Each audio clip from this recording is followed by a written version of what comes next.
সরকার ও জাতীয় ঐকমত্য কমিশন দেশে বর্তমান সংকট তৈরি করেছে বলে মন্তব্য করেছেন বিএনপি মহাসচিব মির্জা ফখরুল ইসলাম আলমগীর। তবে এ সংকট কেটে যাবে বলেও আশাবাদী তিনি। রাজধানীতে গণসংহতি আন্দোলনের সম্মেলনে দেয়া বক্তব্যে এসব কথা বলেন। সম্মেলনে অন্যান্য রাজনৈতিক দলের বক্তারা বলেন, ঐকমত্য কমিশন জাতিসংঘে বিশ্বাসঘাতকতা করেছে, যা দেশকে বিপর্যয়ের দিকে নিয়ে যেতে পারে। মাহবুব সৈকতের রিপোর্ট।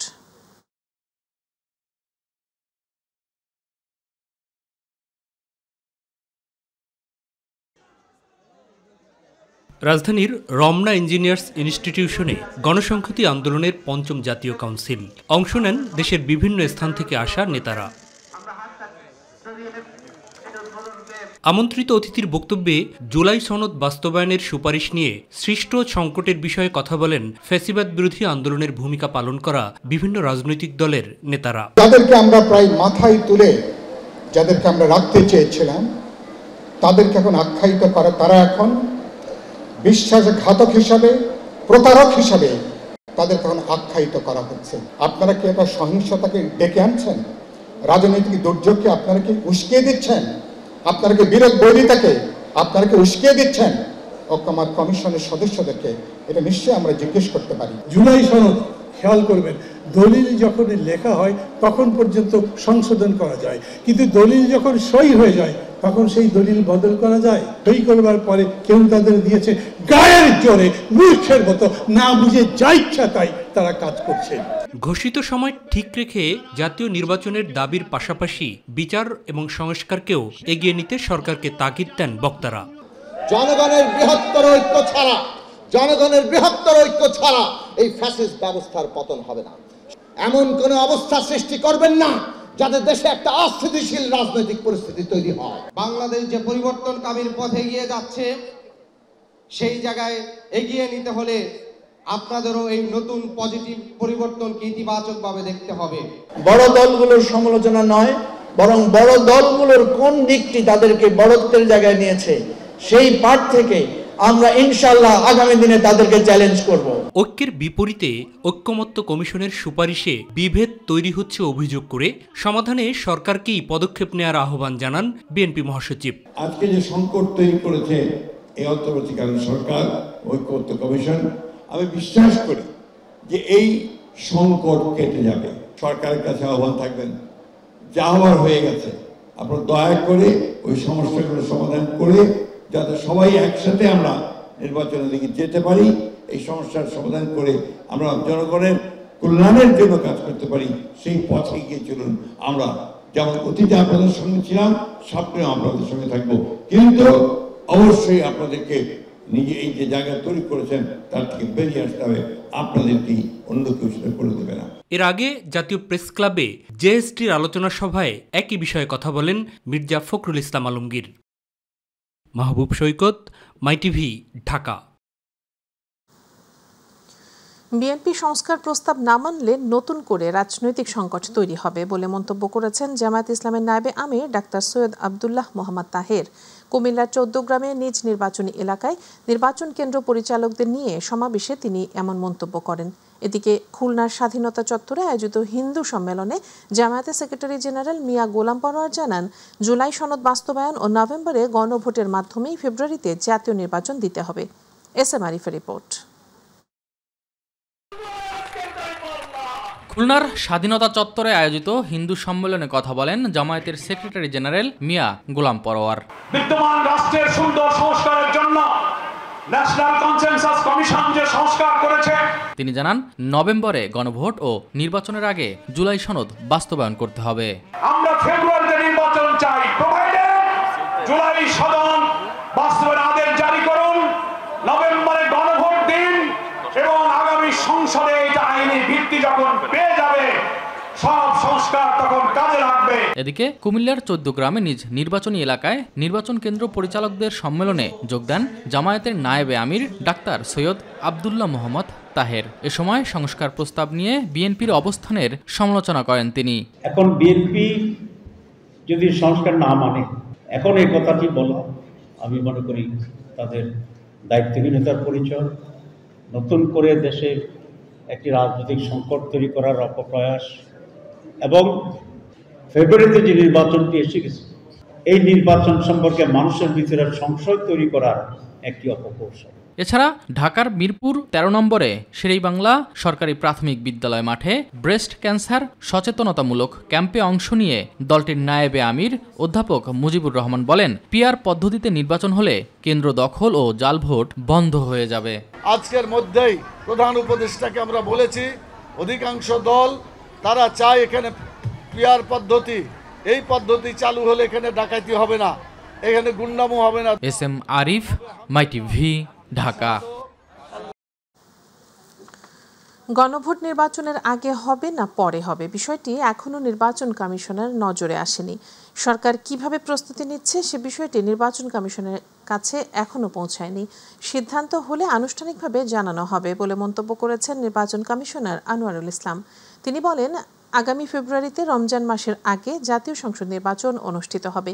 কমিশন নির্বাচনের কর্মপরিকল্পনা ইতিমধ্যেই প্রকাশ করেছে। নির্বাচনের যে তফসিল ডিসেম্বরের প্রথম ভাগে ঘোষণা করা হবে। দুপুরে পটুয়াখালী সার্কিট হাউসে সাংবাদিকদের সাথে কথা বলার সময় তিনি সেসব বিষয় তুলে ধরেন।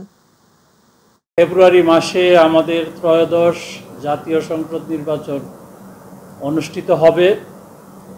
সেটার প্রস্তুতি হিসাবেই আমরা সারা দেশে যারা ভোট গ্রহণ করবেন, presiding officer, polling officer, returning officer, তাদের সাথে আমরা মত বিনিময় করে আসতেছি।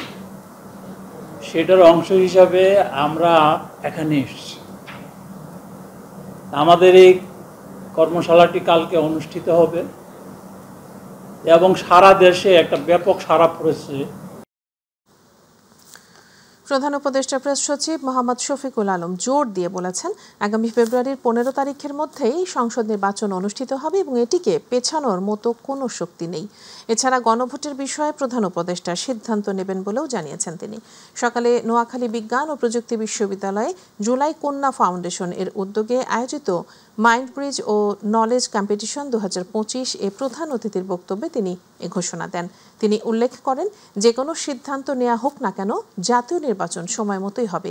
প্রেস সচিব আরও বলেন, বিভিন্ন রাজনৈতিক দল তাদের মতের কথা বলছেন, সরকার এটিকে হুমকি হিসেবে দেখছে না। যেটি সবচেয়ে উত্তম সেটি প্রধান উপদেষ্টা করবেন বলেও জানান তিনি। তারা তাদের অপিনিয়ন এক্সপ্রেস করছেন, আমরা তাদের অপিনিয়নগুলো শুনছি। এটা জাতির জন্য, পলিটিক্যাল পার্টির জন্য, সবার জন্য এবং আমাদের ডেমোক্রেসিতে উত্তরণের জন্য যেটা মঙ্গলজনক, যেটা সবচেয়ে উত্তম, সেই কাজটাই চিফ অ্যাডভাইজার করবেন। আপনারা ধৈর্য ধরে অপেক্ষা করুন।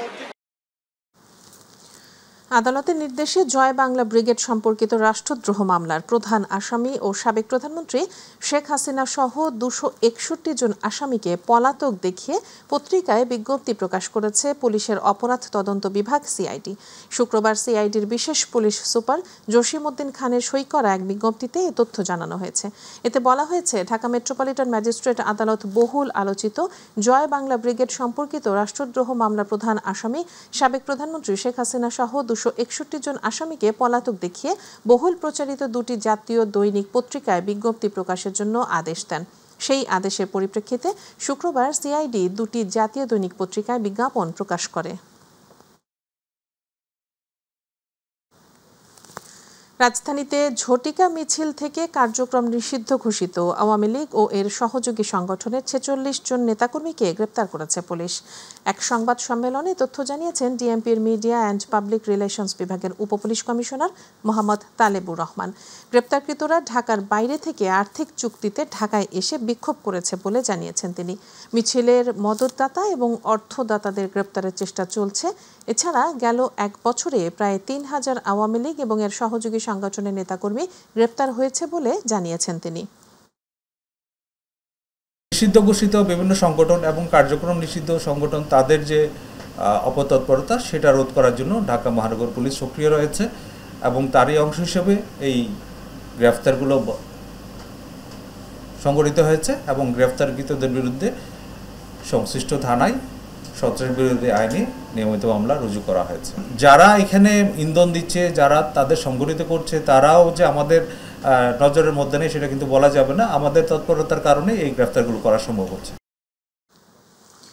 মৃত্যুর ২৯ বছর পর দেশ জুড়ে আবারও আলোচনায় প্রয়াত চিত্রনায়ক সালমান শাহর রহস্যজনক মৃত্যু। গত ৩ দশক সালমানের অস্বাভাবিক মৃত্যু আত্মহত্যা হিসেবে আলোচনায় থাকলেও সেটি এখন হত্যা মামলা হিসেবে আমলে নিয়েছেন আদালত। সম্প্রতি এই মামলায় জড়িত সন্দেহে সালমানের সাবেক স্ত্রী সামিরা, ডন ও আজিজ মোহাম্মদ ভাই সহ ১১ জনকে আসামি করে মামলা হয় ঢাকা মহানগর ৬ষ্ঠ অতিরিক্ত দায়রা জজ আদালতে। এদিকে সালমান হত্যা মামলায় নতুন মোড় যোগ হওয়ায় আসামিরা নড়ে চড়ে বসেছে এমনটা জানিয়ে সত্যের মৃত্যু নেই বলে মনে করছে সালমানের পরিবার। জাহিদ আহমেদ বাবু জানাচ্ছেন বিস্তারিত।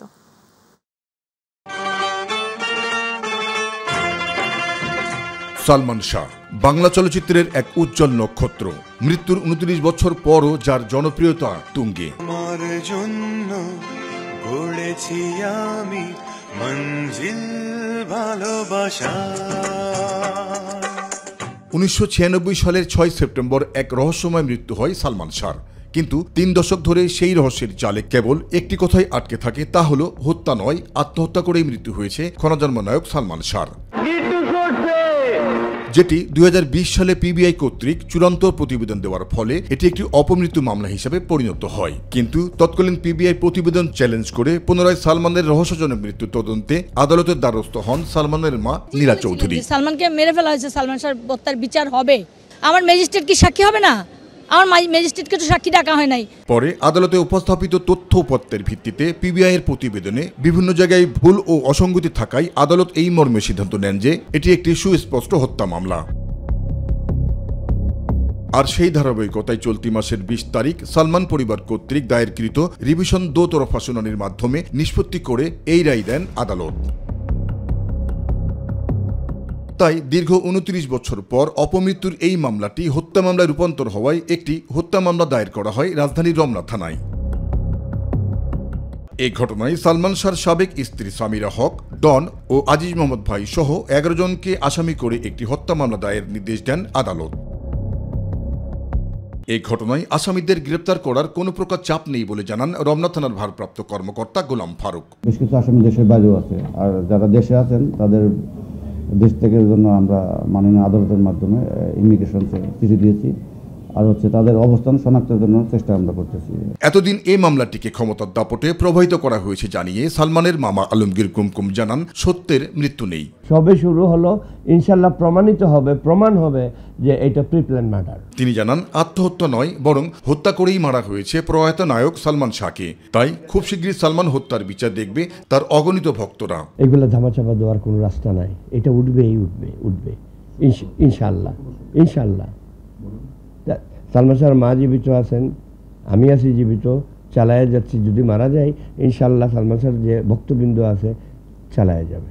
এতদিন পর সালমান শাহ আবারও কেন আলোচনায়, এমন প্রশ্নের জবাবে বাদীর আইনজীবীও বললেন ক্ষমতার দাপটে ঢাকা পড়েছিল হত্যার রহস্য। তাদের রিপোর্টে যে ত্রুটিগুলো ছিল সেটা গত যে ২০ তারিখে যে রায় প্রচার হয়, আদালত প্রচার করেন, আদালত নিজে পড়ে কোথায় ত্রুটি ছিল একদম নির্দিষ্ট করে বলেছেন যে এখানে ত্রুটি আছে, যার কারণে আবার তিনি এই মামলাটাকে এজাহারভুক্ত করতে বললেন এবং তদন্ত করতে বললেন এবং হত্যা মামলায় রূপান্তর করে দিলেন। জানান ঢাকা মহানগর ৬ষ্ঠ অতিরিক্ত দায়রা জজ আদালত এটিকে হত্যা মামলা হিসাবে আমলে নেওয়ায় ধীরে ধীরে উন্মোচিত হতে চলেছে কিংবদন্তি নায়ক সালমান শাহ মৃত্যু রহস্য। সংবাদ পাওয়া মাত্র আসামিকে যে কোনো সময় গ্রেপ্তার করতে পারবেন। জাহিদ আহমেদ বাবু, মাই টিভি, ঢাকা। এবারে আজকের বাজার দর। রাজধানী বাজারগুলোতে সবজির সরবরাহ বেড়ে যাওয়ায় দামও কমেছে। সিম, ফুলকপি ও বাঁধাকপি সহ বিভিন্ন সবজির সরবরাহ বেড়ে যাওয়ায় নিম্নমুখী হয়েছে দাম। এতে ক্রেতাদের মনে স্বস্তি ফিরেছে। সপ্তাহের ব্যবধানে একাধিক সবজি কেজিতে প্রায় ৩০ থেকে ৪০ টাকা পর্যন্ত কমেছে। চলতি মাসের শুরুতে শিম ২০০ টাকায় বিক্রি হলেও এখন বিক্রি হচ্ছে ৫০ টাকা দরে। রাজধানীর কারওয়ান বাজারেই দেখা গেছে এমন চিত্র। ইলিয়াস মাতবরের প্রতিবেদন। শুক্রবার সাপ্তাহিক ছুটির দিন। এদিন কর্মজীবী মানুষেরা তাদের পুরো সপ্তাহের বাজার করে থাকেন, তাই অন্য দিনের তুলনায় এদিন স্বাভাবিকভাবে বাজারে ভিড় কিছুটা বেশি দেখা যায়। রাজধানীর কারওয়ান বাজারে ঘুরে দেখা যায় প্রায় সব ধরনের সবজি কেজিতে ৩০ থেকে ৪০ টাকা করে কমেছে।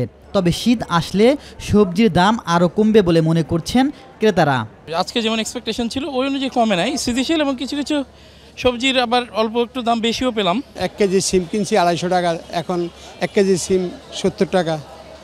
এবং একটা ফুলকপি কিনছি 100 টাকা, এখন একটা ফুলকপি 50 টাকা। বিক্রেতারা বলছেন সিম, ফুলকপি, বাঁধাকপির দাম কমার কারণে অন্য সবজির দামও কমতির দিকে। সবজি আলহামদুলিল্লাহ এখন আমদানি বাড়তেছে, দামও কমতেছে। সিম গত সপ্তাহে ছিল 100 থেকে 120 টাকা, এই সপ্তাহে 80 থেকে 70। তারপরে ফুলকপি 40 থেকে 50টা পিস, আগে ছিল 100 টাকা 80 টাকা পিস। পানির দামের চেয়ে কম দাম, 1 লিটার পানি খাইতে গেলে কত লাগে, এর চেয়ে কম দাম আছে সবজির দাম। এদিকে মুদি পণ্য ও চালের দাম স্থিতিশীল অবস্থায় রয়েছে বলে জানান বিক্রেতারা। আজকে 15 দিন যাবৎ চালের দাম একই রকমই আছে।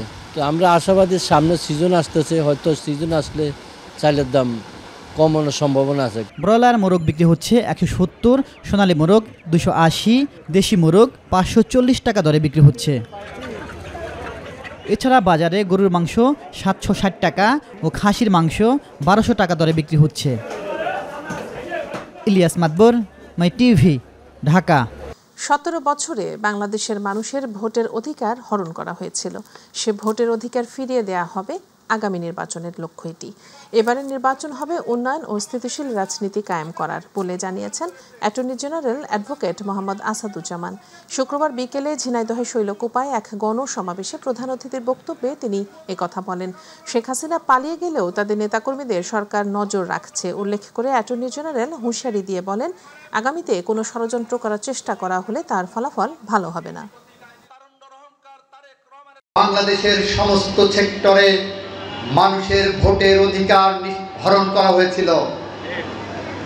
17 বছর পরে আগামী দিন ভোট দিতে যাচ্ছেন। এই ভোটের লক্ষ্য হবে বাংলাদেশে গণতন্ত্র পুনরুদ্ধার করা। এই ভোটের লক্ষ্য হবে বাংলাদেশে উন্নয়ন এবং স্থিতিশীল রাজনীতি কায়েম করা, আইনের শাসন কায়েম করা। টানা 9 মাস বন্ধ থাকার পর আগামীকাল 1 নভেম্বর সেন্ট মার্টিনে ভ্রমণে সরকার নিষেধাজ্ঞা উঠে যাচ্ছে। এর জন্য এমভি কর্ণফুলী ও এমভি 12 আউলিয়া নামে 2টি জাহাজকে কক্সবাজার সেন্ট মার্টিন রুটে চলাচলের অনুমতি দেওয়া হয়েছে। 2 জাহাজে দৈনিক যেতে পারবেন 2000 পর্যটক, কিন্তু দীর্ঘ 13-14 ঘন্টা জাহাজে চড়ে পৌঁছালেও নেই রাতে থাকার অনুমতি। মাত্র 1 ঘন্টা দ্বীপে ঘুরেই আবার জাহাজে উঠতে হবে। এ কারণে পর্যটকেরা উৎসাহিত হচ্ছেন না সেন্ট মার্টিন যেতে। আর পর্যাপ্ত যাত্রী না পেলে কক্সবাজার সেন্ট মার্টিন রুটে লোকসান দিয়ে জাহাজ ছাড়তে চাইছেন না মালিকরাও। শুরুতেই জাহাজ চলাচলের অনিশ্চয়তা নিয়ে বিভ্রান্ত যাত্রীরাও। অনেকে ইচ্ছে থাকলেও যাত্রা বাতিল করেছেন। তবে জাহাজ চালাবেন না এ কথা স্পষ্ট করেও বলতে নারাজ জাহাজ মালিক ও পর্যটন ব্যবসায়ীরা। ওমরাহ ভিসার মেয়াদ 3 মাস থেকে কমিয়ে 1 মাস করেছে সৌদি সরকার। নতুন নীতি আগামী সপ্তাহ থেকে কার্যকর হবে। সৌদি আরবের হজ ওমরাহ মন্ত্রণালয়ের উদ্ধৃতি দিয়ে শুক্রবার সংবাদ মাধ্যম আল আরাবিয়া এ তথ্য জানিয়েছে। তবে হজ যাত্রী সৌদি আরবে পৌঁছানোর পর সেখানে থাকার মেয়াদ আগের মতোই 3 মাস থাকবে, তাতে কোনো পরিবর্তন হবে না। গালফ নিউজের প্রতিবেদনে বলা হয়, সংশোধিত নিয়ম অনুযায়ী ভিসা ইস্যু হওয়ার 30 দিনের মধ্যে যদি কোনো হজ যাত্রী সৌদি আরবে প্রবেশের জন্য নাম নথিভুক্ত না করেন, তাহলে ওমরাহ ভিসা স্বয়ংক্রিয়ভাবে বাতিল হয়ে যাবে। ভিসা ব্যবস্থাপনা সহজতর করা ও হজযাত্রীদের প্রবেশ প্রক্রিয়া সহজ করার জন্য এই পদক্ষেপ নেওয়া হয়েছে। সৌদি মন্ত্রণালয় জানায়, ব্যক্তিগত পারিবারিক ভিজিট ভিসা, ই ট্যুরিস্ট ভিসা, ট্রানজিট ভিসা, কাজের ভিসা সহ অন্যান্য ভিসাধারীরাও এখন থেকে ওমরাহ পালন করতে পারবেন। বঙ্গোপসাগরের শ্রেষ্ঠ প্রবল ঘূর্ণিঝড় মোন্থা দুর্বল হয়ে এখন সুস্পষ্ট লঘুচাপে পরিণত হয়েছে। বর্তমানে এটি ভারতের উত্তর ছত্তিশগড় ও আশপাশের এলাকায় অবস্থান করছে। এর প্রভাবে দেশের 3 বিভাগে ভারী থেকে অতি ভারী বৃষ্টির পূর্বাভাস দিয়েছে আবহাওয়া অধিদপ্তর। শুক্রবার অধিদপ্তরে দেয়া এক বিজ্ঞপ্তিতে জানানো হয়েছে, আগামী 2 দিনের প্রভাবে বৃষ্টি হতে পারে। আবহাওয়া অফিসের দেয়া বিজ্ঞপ্তিতে বলা হয়, পরবর্তী 48 ঘন্টায় রংপুর, রাজশাহী ও ময়মনসিংহ বিভাগের কোথাও কোথাও ভারী থেকে অতি ভারী বৃষ্টি হতে পারে।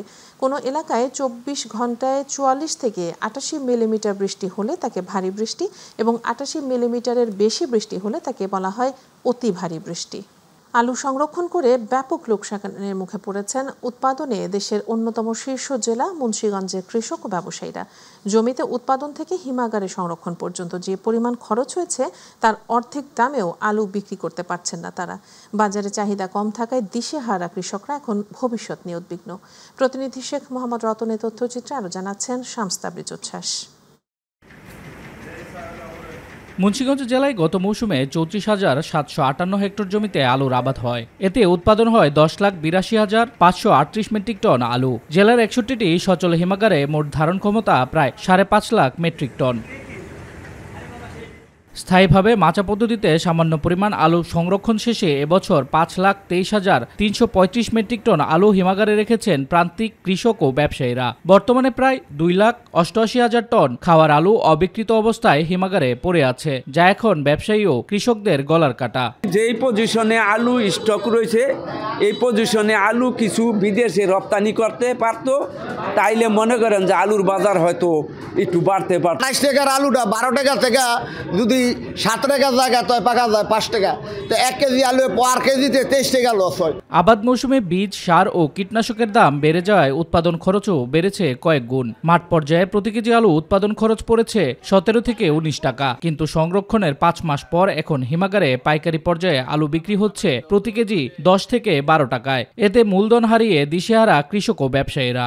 আমাদের পুঁজিটা ধরাইতে হইলে এই আলু বিদেশে রপ্তানি করতে হবে বা সাগর ইন্ডিয়া ফালাই দিতে হবে। সরকার যে নির্ধারিত যে রেটটা দিচ্ছে, এই রেটটা যদি বাস্তবায়ন না হয়, কৃষক তো মনে করেন লক্ষ লক্ষ কৃষক মনে করেন অসহায় হয়ে যাবে। সরকারের পক্ষ থেকে হিমাগার পর্যায়ে প্রতি কেজি 22 টাকার আলুর দাম নির্ধারণ করা হলেও বাজারে তার কোনো প্রতিফলন নেই বলে অভিযোগ কৃষকদের। দ্রুত কার্যকর পদক্ষেপ চেয়েছেন তারা। মানুষে খাইবে হলো 1 পা, আছে হলো গিয়া 1 মণ। আমাদের 28-30 টাকা আলুর পড়তা, আমরা সেই আলু এখন বিক্রি করছি 12-13 টাকা। পরিস্থিতি উত্তরণে কোনো আশা জাগানিয়া বার্তা নেই কৃষি সম্প্রসারণ অধিদপ্তরের। আলুর সবসময় একটা চাহিদা রয়েছে, আমরা আশা করতেছি আলুটা অচিরেই বের হয়ে আসবে। জাস্ট কৃষক হয়তো ওয়েট করতেছে যে আরেকটু আলুর দামটা বেড়ে যাক, এই জন্য হয়তো কৃষক একটু ওয়েট করতেছে, কিন্তু আমরা আশা করতেছি কৃষকদের সব আলুই বিক্রি হবে। লোকসান ঠেকাতে ভর্তুকি মূল্যে আলু ক্রয়ের পাশাপাশি বিদেশে রপ্তানির জোর দাবি কৃষক ও ব্যবসায়ীদের। শামস তাবরিজ উচ্ছ্বাস, মাই টিভি নিউজ ডেস্ক। পৃথিবীকে গড়তে হলে সবার আগে নিজেকে গড়ো, এই স্লোগানকে সামনে রেখে রাজধানীর জাতীয় আর্কাইভ ভবনের অডিটোরিয়ামে শিশু সমাবেশ, পুরস্কার বিতরণী ও সাংস্কৃতিক অনুষ্ঠান করেছে জাতীয় শিশু কিশোর সংগঠন ফুলকুড়ির ঢাকা মহানগরী শাখা। এতে প্রধান অতিথি হিসেবে উপস্থিত ছিলেন ইসলামী বিশ্ববিদ্যালয়ের উপাচার্য অধ্যাপক ডক্টর নকিব মোহাম্মদ নসরুল্লাহ। তিনি আগামী বিশ্বে নিজেদেরকে মেলে ধরতে জ্ঞান অর্জনের পরামর্শ দেন শিশুদের।